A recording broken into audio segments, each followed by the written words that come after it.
is ESPN Unlimited, Joe. WWE obviously left Peacock, joined ESPN to stream all of their PLEs, their major pay-per-view shows on ESPN Unlimited.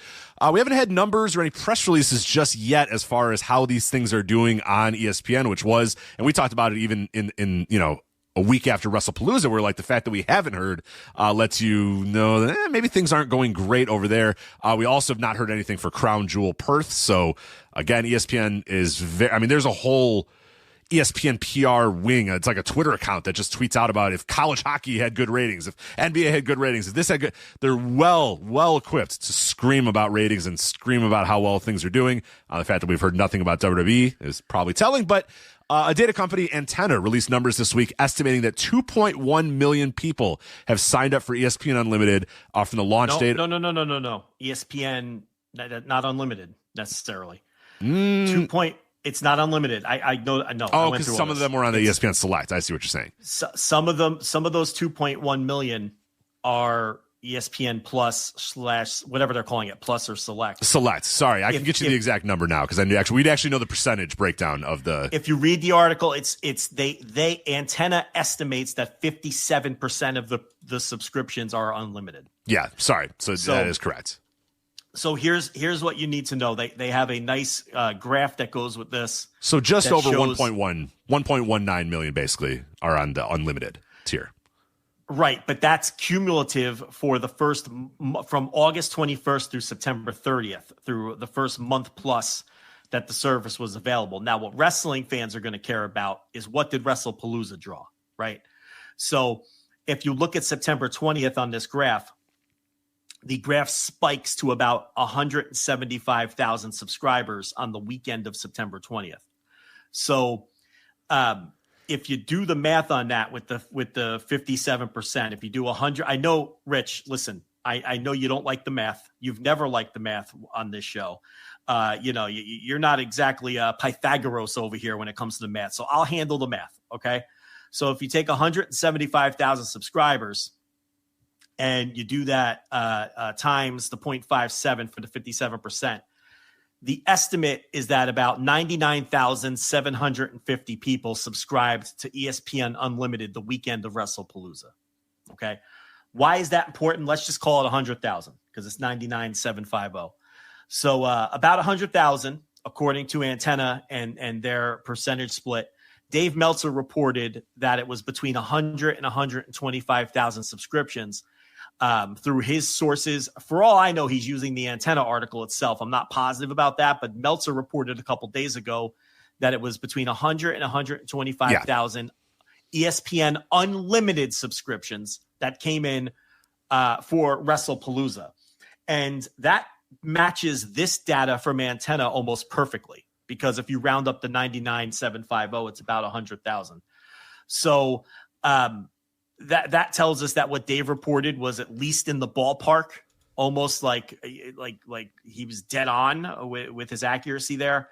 Now, if you look at this chart that Antenna posted, the spikes come every single weekend. Right. Why? College football. So yeah, there's three noticeable spikes you'll see. There's the weekend of August 29th through the 31st, and we'll link the article in the show notes. But if you want, just look up Antenna ESPN, you'll be able to find it. But the weekend of August 29th through the 31st, about 200,000 new subscribers. Now that's week one of college football. So obvious that weekend's going to do well. The next weekend where you see a pretty big spike is the weekend of the very next weekend. Yeah. September 5th through the 7th. Again, another 200. Yeah, a little over 200,000 new subscribers. That's week one of NFL. Makes sense. People are going to want to watch NFL. People are going to want to watch college football. But then there is, and then there's like a lull. There's a weekend in between that is a decent number up, but not, not about 75,000. Yeah, about 75 or so. And then obviously this weekend of the 19th through the 21st, 175,000 new subscribers. And that is the weekend of WrestlePalooza. Now, obviously there's probably going to be some people that got on for college football, got on for NFL, but for the most part, you can probably attribute a good amount of that spike to WrestlePalooza. Here's what I think, because then the very next weekend, it's back down again to about 50,000. Right, so right. It's very easy to deduce what happened here. The first spike was for college football. The second spike was for the first week of NFL. The third week goes down because most of the people who wanted it for football had it already. Yeah, they already got it. Then the fourth weekend, which is WrestlePalooza, you get another spike up to 175,000. So you can reasonably conclude that the majority of that was for the wrestling. Okay. But then the next week it's down to 50,000 again. So if you want, based on the 2 weeks surrounding September 20th, you can knock 50,000 off of that and call it 125, because that's about how many people subscribed in the 2 weeks around September 20th. You hear what I'm saying? Right. Like every single weekend, they were getting about that amount of people. 50,000. Yeah. So why wouldn't it have been 50,000 that week as well? But I think if Meltzer is in fact using this data, which I don't know where he got his data from, he was probably being generous in favor of WWE and just trying to overestimate for the purposes of, because here's the thing. Even if it was even if we attribute all 175,000 of those subscriptions to WWE, which obviously isn't true, okay? And we take the 57% and let's call it 100,000, okay?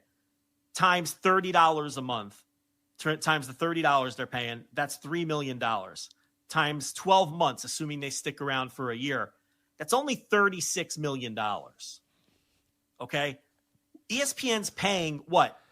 $325 million? $325 million per year. So yes, $35 million is lower than that by a lot. I'm not good at math, Joe, but I know that $325 million is a lot more than $35 million. And that's even with a WWE friendly estimate, because we know not all 175,000 people that weekend subscribed for wrestling. It was probably closer to 125,000 based on the fact that 50,000 subscribed the week before and 50,000 subscribed the week after. But even being, very liberal towards WWE in this case and attributing the entire spike, and Dave talked about this too. He did the same math that I just did.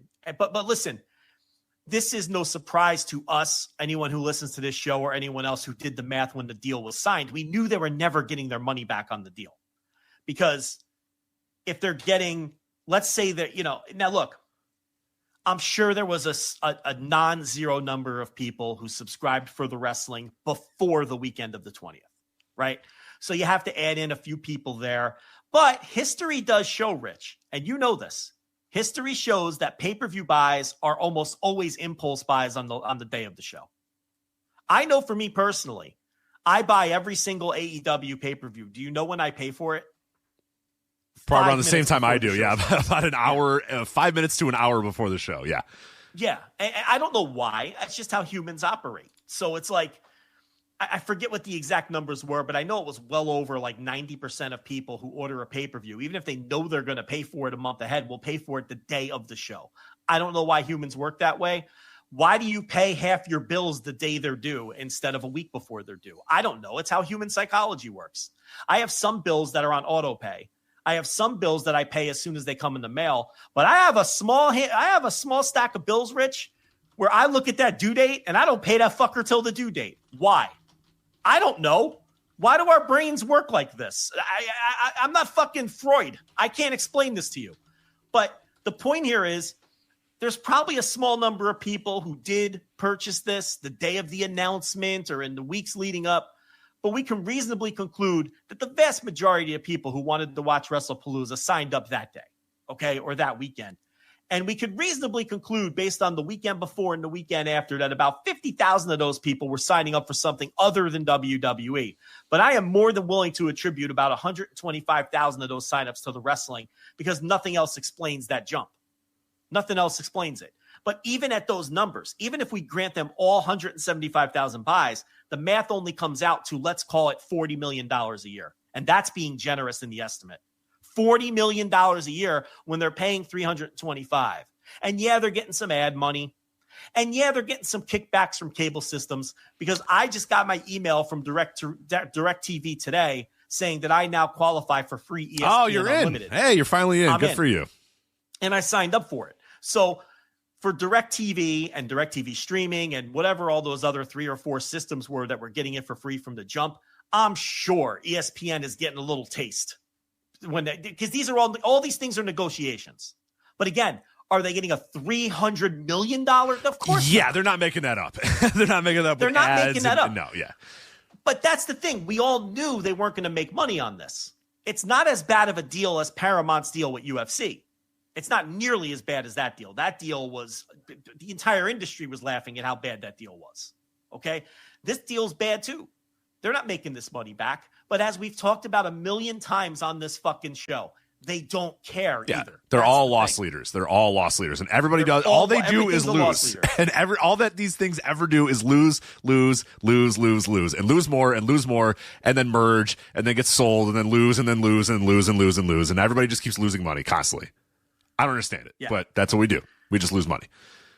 They just, and they're okay with it. Because it's just gather content, figure it out later is the strategy. And by the way, that never works. They all just lose billions and billions of dollars. It hasn't worked yet, but soon it will. Yeah. And WWE has been a massive beneficiary of this, obviously, because all of these entities, whether it's Peacock, whether it's ESPN, whether it's Netflix, they just throw piles of fucking money at these guys for content, piles of money that we all know. Every time we sit down, how many times on this show have we sat down and done the math? And it's impossible for these people to make money off of these deals. Yet they keep backing up the Brinks truck to fucking TKO and giving them this money. Which is great for TKO. And that was Nick Khan's strategy when he took the company over. We're going to piecemeal every piece of content we have and rob all of these people blind. And it's going to help on the back end because we're going to block out AEW every chance we get to. If we're in business, if we have our hands in all these different cookie jars. But the predominant reason is because they can get $325 million a year from ESPN. They can get $1 gazillion from Netflix. They can get $1 gazillion from NBC Universal. And they can piecemeal all of their content out and split it up and make more money than they would just selling it all together or putting everything on the fucking network the way that Barrios and Wilson were doing it. Yeah, right. And the other thing, too, is Nick Khan is well aware of what's going on in the industry, and obviously his people are as well. So they were able to they jumped into Peacock at the perfect time as well. The reason that they jumped to Peacock was COVID was happening and the Olympics got canceled. So Peacock and their big rollout was going to be, we have the Olympics. We have the Tokyo Olympics. And it's going to be your home for the Tokyo Olympics, which is always a huge ratings draw or whatever. COVID canceled the Olympics. WWE swooped in and said, hey, we have a lot of content. You want it? And Peacock said, yeah, we need something. Sure. And they gave him a shit ton of money. And that's when they said, fuck this network. This network's stupid. Barrios and Wilson, you guys are fired. Why'd you tell me to get this stupid network? Nick, you're in charge of everything. Just sell it. And that's what happened. They sold it all to Peacock when Peacock was very desperate. Now, in this situation, they were smart to know that ESPN's launching this thing and they're rushing it. They're rushing it for the NFL season. We all knew that. This whole ESPN rollout thing was awful. We had no idea what was going on. We had no idea who had access to it. We had no idea what it was. Joe, we didn't know what the fuck it was called. It was called ESPN. Yeah. It was just called ESPN. The guy, the ESPN head said, we're just going to call it ESPN so it's not confusing. Oh, yeah, nothing's less confusing than calling it ESPN when all your other stuff's called ESPN. And then it launches and it's called ESPN Unlimited. Nobody knew it was called ESPN Unlimited. They just said it the day it relaunched that it was ESPN Unlimited. And then the press release says, oh, if you have cable, you're good. You just have to link up your cable. And then it releases and it's like, well, not all the cable. I mean, these 4 cable guys can get it, but not everybody else. So it's been a disaster. But WWE was smart to say, these guys are fucking desperate. Tell Peacock, we're fucking done. We'll do whatever we got to do to get out of our deal. We're going to go to ESPN. And guess what? ESPN pays them $325 million. So it's also knowing the industry. Knowing the industry and having the balls to say, we don't give a fuck if we piss off Peacock. Who cares? Fuck 'em. Right. Peacock, we're leaving. Bye. Yep. Tough shit. Deal with it. We're going to ESPN. Enjoy NXT. Right. So, anyway, I think the other part of this story, which is interesting, is WrestlePalooza, which is really WWE going back to a pay-per-view model, right? Because you have to pay $30 to watch it. Meltzer's high-end estimate, as I said, was $125,000.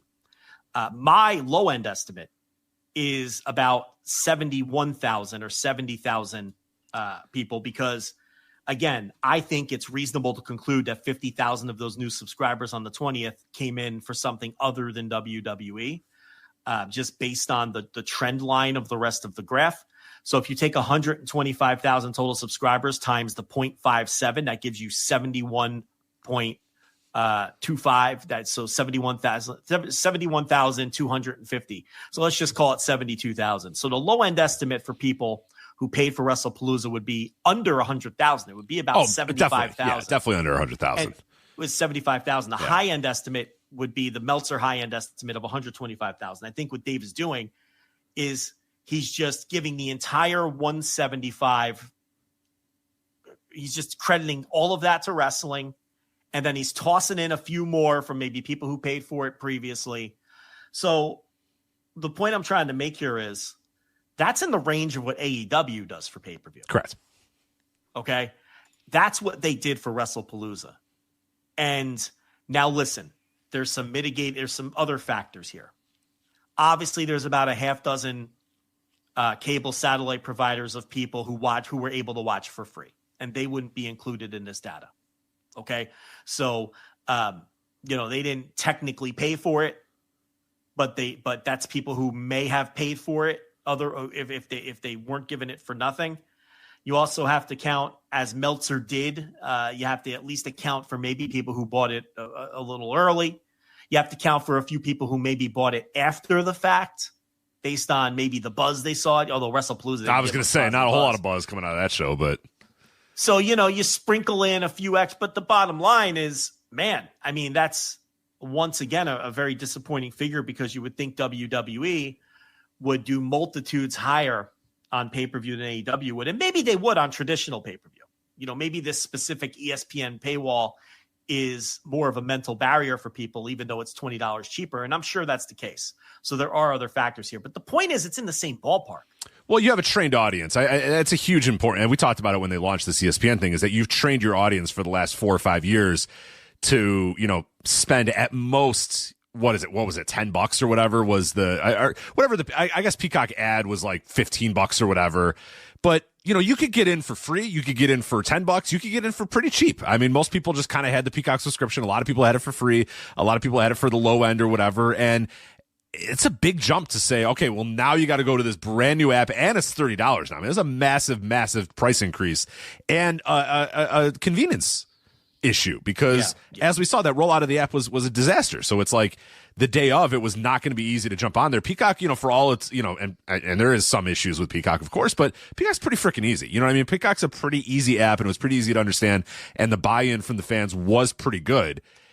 Buy-in, this ESPN thing, there's a lot more hurdles to get through that are not just financial, but the financial one's fucking massive. I mean, it's a big deal to say, shit, these things that were $10, now they're 30. Like, that's a big, I mean, when you've trained your audience that the value of it, and look, we were saying this thing when the network launched, when the WWE network launched, is like, what are you doing giving WrestleMania away for free?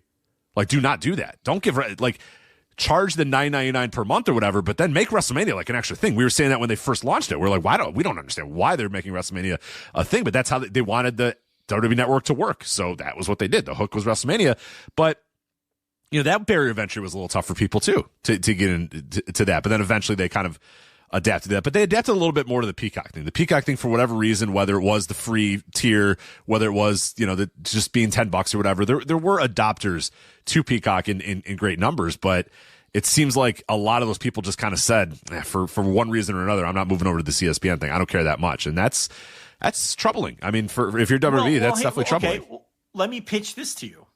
I'm sure that's the case for some people, as we've opined, but I was thinking about it from this perspective. As Meltzer has broke down these Raw numbers on Netflix every week, and WWE keeps hitting all-time lows, and there's some weeks where he speculates that Dynamite might be nipping at the heels, if not having more viewers than Raw. And with SmackDown numbers currently being barely over 1 million viewers, scratching the surface. I mean, they're going to be under 1 million very soon, for sure. Pending how all this rating stuff shakes out. But my point here is maybe the fact that WrestlePalooza did the same neighborhood of buys that AEW pay-per-views have done recently. Maybe that speaks to the idea that there is a similar number of people watching both Raw and Dynamite. It's possible, because the conversion percentage would be similar. Yeah, the issue that I always have with that, but the issue I always have with that is live event tickets. Then AEW's live event tickets is an absolute fucking massive red flag disaster all the way around. All right, let me pitch you this. We know WWE's advances are not great right now in comparison to the last 2 years. Their advances keep getting worse and worse. Now it's happening slowly. Yeah. It's like it's slow erosion, so it's not like a shock to the system like what happened with AEW, where there's dropped more precipitously, over the course of 2023. But Maybe the ticket buying is lagging behind the viewership in this case, even though historically it's always been the other way around. Is that possible? Because the ticket buying is coming down, not for the major events, but for your rank and file Raws and SmackDowns. Right. Where there's some Raws and SmackDowns doing like 5,000-6,000. Yeah, they're back in that range for some of the Raws and SmackDowns. Some of them, for sure. Now, some of them are still hitting 10. Of course. Okay. But they're bottoming out around 5 or 6, where AEW is topping out at 5 or 6 and bottoming out at 2,500 or a fucking residency with 800 people. So the point here is what these WrestlePalooza numbers, one of the first things I thought of, and let me just get this out of the way. These are solid numbers because we not only got them from Dave, from whatever source he used, we now have them from Antenna. And they're identical numbers. So unless Dave got them from Antenna, which again is possible, we've now got two different sources providing this very similar data. And anyone could do the math.